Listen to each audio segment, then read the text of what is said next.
Now, the next topic after the graphical method is the Ostwald isolation method.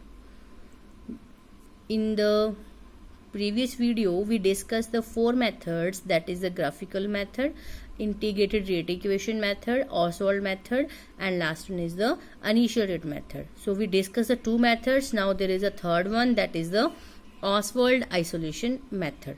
In graphical method हमारे पास हमने discuss की थी उसकी limitation कि उसका स्कोप जो है वो लिमिटेड है और वो सिर्फ एक करेक्टर स्पीसीज के लिए ही एप्लीकेबल है. सो उसकी इस लिमिटेशन को इस जो ऑसवर्ल्ड आइसोलेशन मेथड है उसने ओवरकम किया.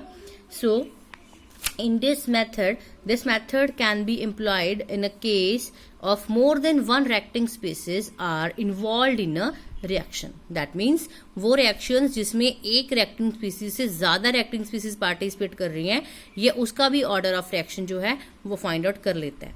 This method is based upon the principle that the reaction rate depends upon the reacting species whose molar concentration undergoes a change in a reaction.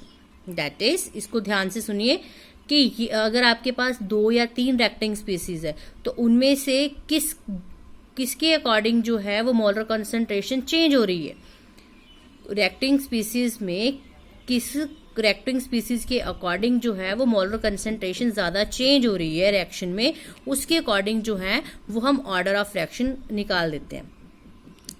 For example, if however the concentration of the reactant either does not change or change very slightly, अगर वो बिल्कुल भी change नहीं हो रही है concentration या बिल्कुल लिटिल बिट चेंज हो रही है, then that time such a reactant has no contribution towards the reaction rate.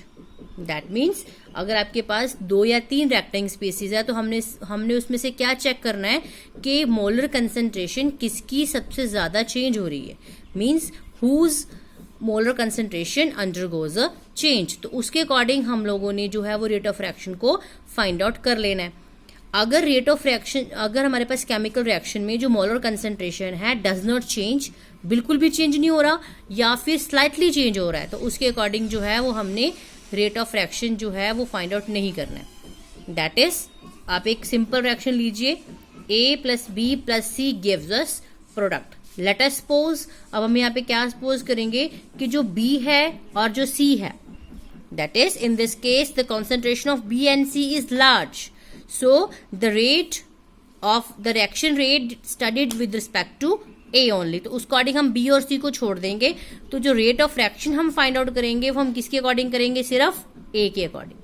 Similarly अगर हमने B के अकॉर्डिंग लेना है तो हम A और C को छोड़ देंगे, B के अकॉर्डिंग ले लेंगे. अगर हमने C के अकॉर्डिंग लेना है तो A और B को छोड़ के हम C के अकॉर्डिंग ले लेंगे. तो इस तरह से हम तीनों का अलग अलग जो है वो ऑर्डर फाइंड आउट करके एंड में उसको प्लस कर देंगे. फॉर एग्जाम्पल, जैसे मान लो आपने A का फाइंड आउट किया वो P आ गया, ऐसे B का फाइंड आउट किया वो Q आ गया और ऐसे C का किया वो R आ गया. तो एंड में हम इसको कर देंगे P plus Q plus R.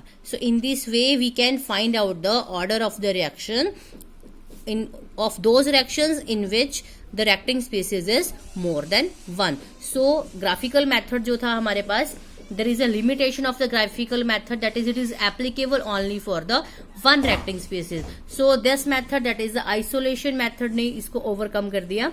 इसमें reacting species एक से ज्यादा हो सकती है. सिर्फ हमने क्या करना है, रिएक्शन रेट जो निकालना है वो एक रिएक्टिंग स्पीसीज के अकॉर्डिंग निकालना है, दूसरों के नहीं. जब दूसरे का निकालना है तो फर्स्ट और थर्ड को हमने नहीं लेना है, जब थर्ड के अकॉर्डिंग निकालना है तो फर्स्ट और सेकंड को नहीं लेना है. So in this way we can find out the order of the reaction. And now the last one is the initial rate method.